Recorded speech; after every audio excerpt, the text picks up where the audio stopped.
welcome everybody. This is, I don't know, the third Gimbalabs Playground of season 4. We have kind of gone into a different way of doing Playground. It's now bi-weekly, and we're more searching for good conversations on an intentional level. And we're very excited about this week.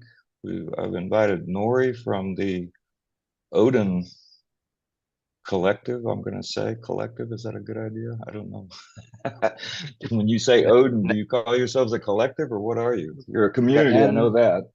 the N in Odin stands for network. So that's really what we Network. are. There you go.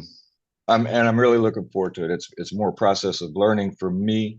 I've just kind of fluttered around the edges of sociocracy V3, and we taking part in how we implemented at Gimbal Labs. And so I've always looked to you, Nori, for how to approach it on a practical and pragmatic level, because you've really inspired me over the years, and it's been a pleasure to get to know you and the work that you do. And I'm so pleased to see some of the people here. James and I were at the Constitutional Workshop in Austin this weekend, and we met some of these fine people here. Gabriel and Nicodemus and Izzy and quite a few others were there. And we're all trying to do the same things. We're trying to be productive in our individual groups. And so I would just like to start, Nori, with you just kind of talking about how you got into this. I don't know how much you were into it before you got involved in crypto, or if you were involved in it before crypto. Maybe you could just kind of flesh that out for us. And we'll see where the conversation takes us. I really would like this to be a live, interactive thing, and everybody Mhm. chime in when they need to. All right. This probably started way back in like it was not really pre-crypto. I worked for Amazon and then I was a software development manager and pretty much steeped in traditional like corporate, this is how you do things kind of mechanisms. But then I entered into this Cardano Catalyst decentralized space where there are no bosses, managers, or anything, and really trying to figure out how things worked. And I saw Swarm, so I jumped in, and they do it their way, very very decentralized, very anarchistic, very emergent. Um, and and then I guess where I really started to run into sociocracy principles was we were putting up a call for volunteers to elect the Catalyst Circle member to represent all ADA holders.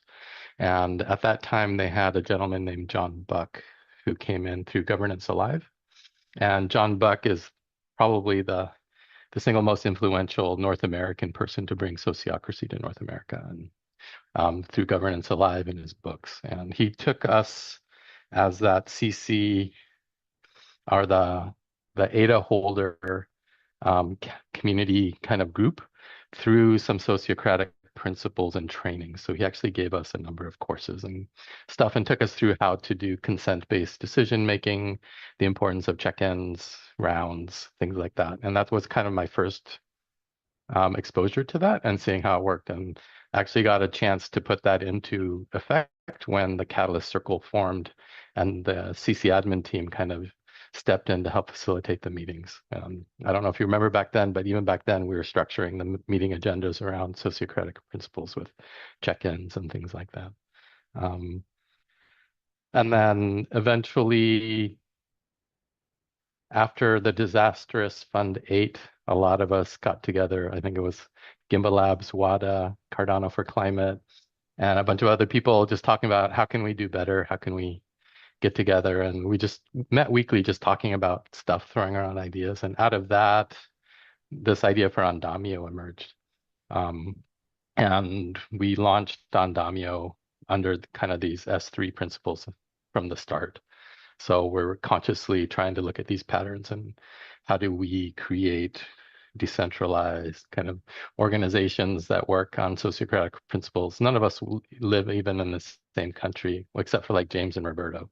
But everyone else is like in Singapore, India, or Germany, or Geneva, Iran, Canada. It's like we're everywhere, and different time zones. So these principles have really helped us kind of come together. And right about that same time, I really wanted to dive deeper into the principles of S3 and other evolutionary kind of organizational patterns and principles.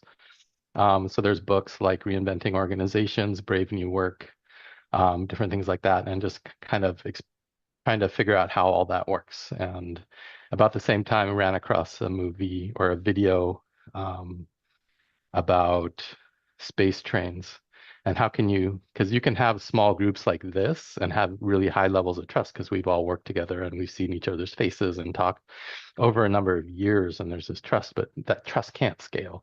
So how do you make that scale? So those bits we still haven't really dove too deep in, but that's there in the background kind of to explore.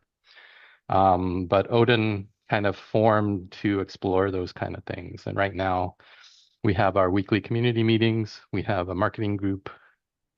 We have our S3 study group. We have a project ongoing called Collaborative Sparks to take what we've learned and actually distill them into something we can put online. And we've created a website around that we're trying to build out. And a number of different things that just happened. But ODIN is really the Open Decentralized Innovation Network. So we're a network. We're not a group or a company or a nonprofit. We're groups of people and organizations that come together specifically to look at these things and figure out better ways of working together. And I think recently a lot of ODIN individuals and orgs have gone out and have started working in different parts of Intersect and introducing some principles there. And I see it happening in different Catalyst projects and things like that. So it's starting to kind of, that thinking is spreading out there. I think people are recognizing the value of S3 in particular for organizing. So that's kind of brings you to the present to where we're at today. Thanks. Mhm. You know, with Gimbalabs, particularly in the last year or so, 2 years, I would say, you talked about it's hard to scale trust, and in Gimbalabs because it's focused on education, right? You get that mentor-mentee dynamic going or teacher-student dynamic going on. Students all of a sudden starts contributing, and so like trust builds that way, and that seems to scale pretty quickly in an educational environment.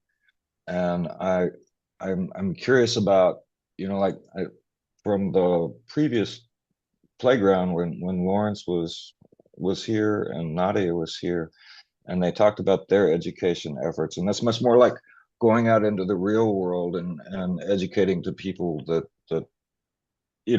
are kind of coming to you cold rather than working their way through Cardano community to find Gimbalabs. It's a different dynamic. We've got Gabriel here and Izzy, and they're working with musicians, and I'm just kind of curious about everybody's experience in that in that trust building thing, and when trust is necessary for everybody. I don't know how Lawrence feels about that, the value of trust when you're introducing people to this stuff. Yeah, do you want to And I mean, this is open to anybody who wants to talk. So I'm just Yeah, all those chat. I've got the mic here. Hey, Nori, great to see you. Again, it's just always amazing. We had, Cardano for Climate was the group that we met, and it's always cool to see. And this dovetails on your point of trust that you do. It really does make a difference. It's quite funny. It's just these small little groups, but it's those connections. And then you may not see a person for another year, but you have such a different level of trust automatically that you've had that connection. So, and that's where it becomes very powerful, is to be in these little groups, and then you just, it just kind of multiplies, and then so that's kind of a first web of trust you have, and it's that personal connection and integrity that's really key. And then there's a layer, right? Because then if someone I don't know, but they know Nori and Nori knows them, or Nori, then it's kind of a root of trust, right? Then I'm gonna, well, Nori is a good guy, I like him, and if he knows those people, then they're probably pretty good too. And obviously, it's not as the same, but you can start scaling it by creating those like a root of trust, so to speak. It's not perfect, but I think yeah, absolutely, getting involved in little communities is I think it's pretty powerful. So that's my 2 cents. Yeah, like for me, it's I got involved online early on, like in 2000, but it was spiritual communities that I was looking for and connecting with. And there, the thing was synchronicity, which is, you could say that's Jungian or whatever, but that was what I paid attention to. Is the synchronicity of meeting somebody who says that word, that key word that really makes me really pay attention to them. And I kind of feel that here in Cardano, even though people don't talk about it that way very often. I don't know. Nicodemus has got his thumb up. You got some thoughts on that? Yeah, actually, that's something that comes up quite a bit in our conversations with the Solidity crew. I think Mr. E could definitely testify to that, and I know Izzy has been observing the synchronicities that have occurred in Cardano. If we call them synchronicities, right? We can call them whatever we want, but there's definitely that factor is here in the ecosystem. I feel it whenever I talk to folks, and it's like that light bulb goes off, and they're using a similar language, even though it's different words. But there's this sense of connection and harmony between what we're trying to communicate here. So I think I know what you're talking about. I think some of the other folks that are here new to the meeting also know what you're talking about. Steve, just wanted to say that. Mm-hmm. Yeah, thanks. I'm not hearing you, Izzy.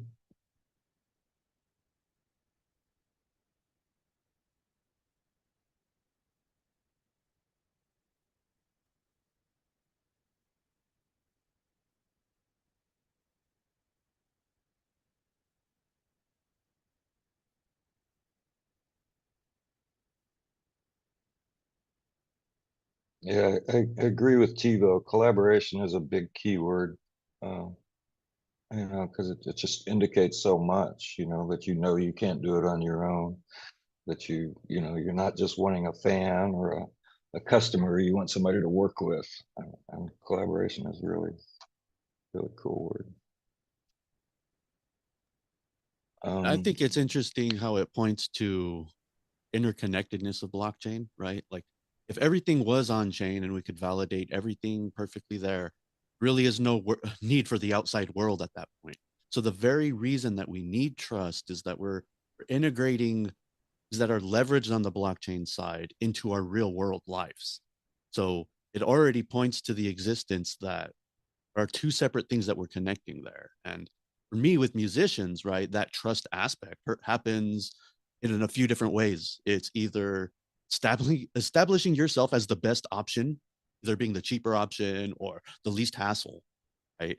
Or, they're looking at previous work I've done and they're judging it based on that. Now, when we're pioneering things, and this is something I've seen in the Cardano community, there really isn't a lot of stuff to base things off of in what we're doing already. There's a lot of people in Web 2. Oh, well, now we're trying to leverage the Web 3 side of things. Well, what have you done in Web 3? Well, we're building it right now, so I don't really have anything to show there. So there's an aspect that I've seen a lot in the Cardano community where we do operate a lot on first layer of trust initially. For some reason, we have a lot of the good people centralized where trust pays off. And I think that's a very beautiful thing that's kind of separate from what I experience on the music side, right? Because that first step for me as the producer, audio engineer, or even as a musician that's trying to get hired, that trust is that very first obstacle that you encounter. With us, I think that kind of at times can set back and further in the process. Or, it's a complete trust in the beginning, and for some reason, with the synchronicities in play, meeting the right people at the right moment, just results into the perfect situation. So, Like that. Tivo, give me just a second. I wanted to welcome Samuel Hogan, who is also known as Shaggy. And I also wanted to welcome John A.G., who I haven't seen in too long. And Adrian, Randall, Ken, Martin, Lucas, I see you.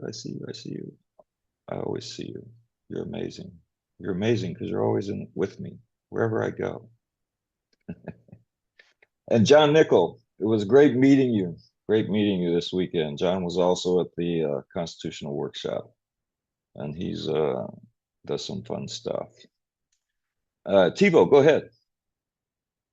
Yeah, I also had a bit of comments on behind this collaboration, and why I'm looking for this is like everybody who says collaboration, I'm gonna just give them a straight answer. Okay, let's do this. And you will quite quickly realize that some people are, especially in this network, and when it gets larger, they are selling products. They want transactions, but they don't want like to do something together or even look what others are doing and help with them.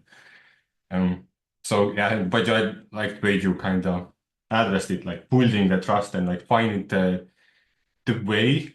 I think it always is like in a sense of feeling, and you can't really put that into on chain. And even if we now for years been transcribing activities and like skills onto blockchain, those who can read it are very little people, like, and understand it, like the effect of that. So even the effect of when you start trusting what's on chain will come later. But there are like smart contracts done on chain, but they're still, it takes a while to kind of get used to that. And now putting into like a social aspect is easier, but it takes a lot of time, because when I first met James, I didn't know that I can trust him. I just knew he's a really cool guy making book clubs, and then we kind of had the same ethos. We met a lot of same people we see in this room quite like years ago now. But over the time, you can see that okay, the things they are doing, they keep doing that, and even if like the lows and downs come, where you don't get funds, there isn't like the people capacity will thrive off. But if they keep coming back and still like pursuing that final goal that was kind of set at the start, you can trust them. Okay, they are keeping up with their principles. Whatever may come at their way, they still find their ways, and that's what kind of builds trust. That yes, I can trust, like, you know, Gimbalabs to build educational tech, and I don't have to worry about myself. Or like recently now moving into like, I don't know, and then there's the legal stuff. Okay, I don't have to worry about like, is my contract with that person correct if these people are like their whole passion is to make it easy for DAOs to integrate with legal work. And you can see it only over time. At first time, everybody says, post their hand up, yes, I want to collaborate if you put money for that. But once it kind of, if you don't put that money forward and you connect and both sides put work in, I think this is where you kind of start seeing your trust network. And then we have this Dunbar thing where you can't have too much trust because you just can't keep up with all of that. So you're going to abstract it away and you just kind of keep living in this always emotion of. Yeah, well, you know, I've been married 3 times. It's taken me a long time to trust people in the crypto, I tell you. It took it took me a year to actually believe that my tokens were going where I thought they were, because I thought it would be like my second wife. You know, they'd say they were going there and then they wouldn't, you know. But Sebastian, you should probably change the subject for us. Yeah, the work that ODIN has done around sociocracy and the sociocracy systems have been really insightful for us at Gimbalabs and many organizations. I'd like to know, Nori, how are the basics, or what are the keys to start from the basics in any organization? I dropped a link to the Sociocracy website in the chat, but even more, if you want to get specific to kind of what you just asked about how to get started, they've broken that down into something called the Common Sense Framework. And we recently did an S3 study group going over that framework, and there's like some concrete principles around that and why you would introduce patterns when. And S3 is really a set of patterns that you can use as needed. And when we first started, we're like, oh, there's some cool patterns. Let's start to explore some. And it quickly became apparent that consent was a key pattern for decision making.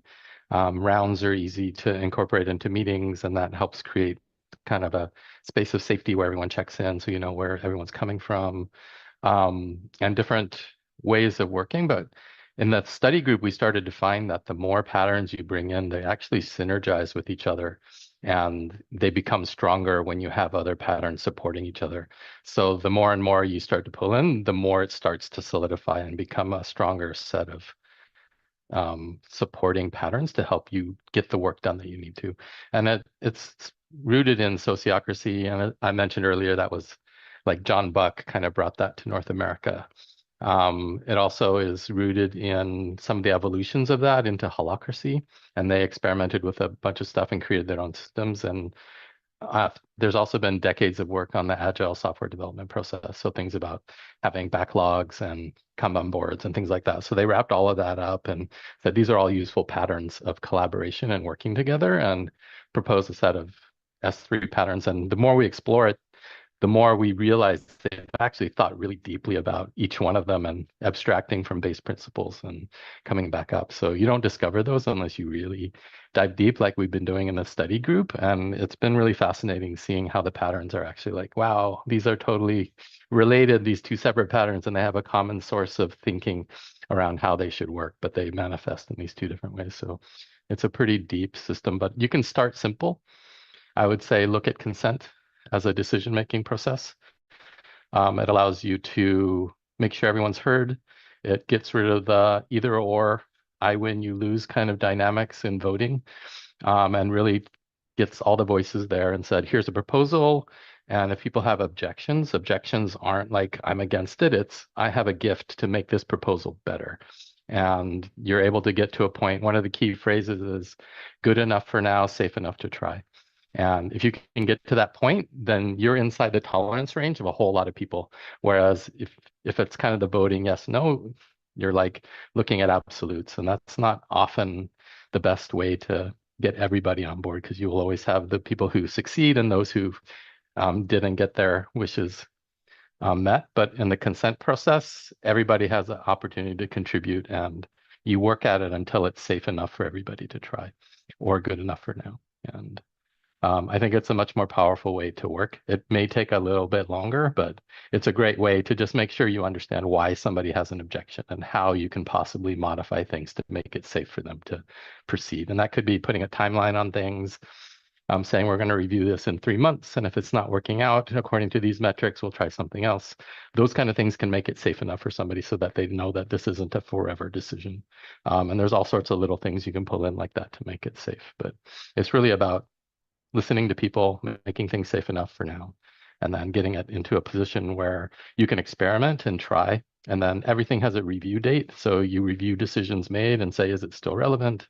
And you can keep going if it is, or change your direction if it's not. So there's a whole bunch of there, but the consent process is like the core mechanism that is worth investing in because it takes a little bit to get the hang on that thing. Yeah, I agree. I think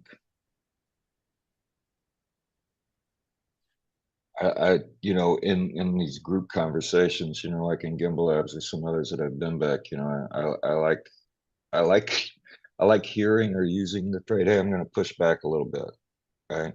And usually the reason for that is there's another way to look at this, it's not just the way you say, it's also other factors involved in that. And I think that's so important. I mean, that's why I went ahead and married the fourth time, it's because I learned, it wasn't what I was seeing, it was also what she was feeling, like and why she felt the way she felt. I, I, I had no way to relate to, and I just had to accept that she did. And that's been key to me being able to be with her for 15 years, before we got married was like, when I was at the edge, being able to say, not that I know she's not an asshole or I wouldn't have been here, I have to take into account this other perspective. And, That's absolutely true in a business type situation. You know, it's always true, and we know that. You know,